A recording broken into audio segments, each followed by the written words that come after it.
আসসালামু আলাইকুম। দীর্ঘ কয়েকটা দিন আমি ফেসবুকে, ইউটিউবে, টিকটকে ঢোকার পর দেখতেছি আমাদের মানে গরিব লোকদের পেটে লাথি মারছে আইনের লোকেরা।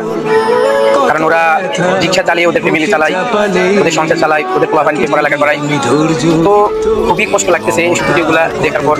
ভিডিওটা না বানিয়ে পারলাম না। এত পরিমাণ মানে মানুষগুলা কান্না করতেছে, রিক্সা ছাড়তেছে না, রিক্সাটা এভাবে ধরে রাখছে। তারপর ওরা জানোয়ারের মতো ওদের থেকে রিক্সাগুলা নিয়ে যায়, ভেঙে ফেলে। কেন? ওরা তো ভুল করছে, ঠিক আছে, ওরা মেন রোডে ঠিক আছে, ভুল করছে, ভুল মানুষই তো করে। আর আপনারা রিক্সাওয়ালাদের কি সমস্যা? আপনারা যদি বড় লোকদের গ্যারেজগুলাই যদি বন্ধ করে দেন তাহলে তো রিক্সা আর উপরে ওঠে না, মেন রোডে ওঠে না। আর গ্যারেজ থেকে যদি বলা হয় আপনারা মেন রোডে চালাতে পারবেন না, ভিতরে রাস্তায় চালাতে হবে, গলিতে চালাতে হবে, তারপর একটা ব্যবস্থা করা যাইতো। মানে এখন এত পরিমাণ কষ্ট লাগতেছে যে রিক্সা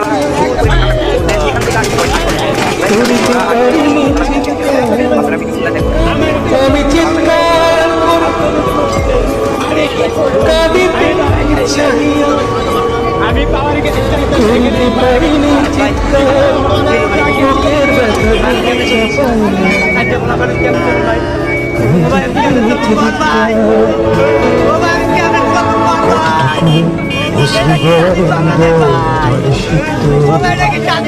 কত প্রদীপ শিখা জ্বালা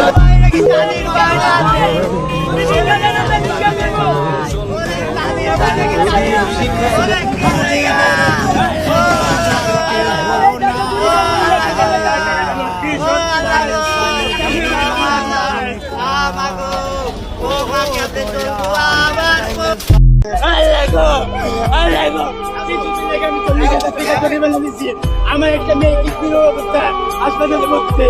আমি কি করবো? আমি পাওয়ার গাড়ি চালাই, আমি পাওয়ার গাড়ি চালাতাম, দেখেন এটি পাওয়ার গাড়ি চাপ।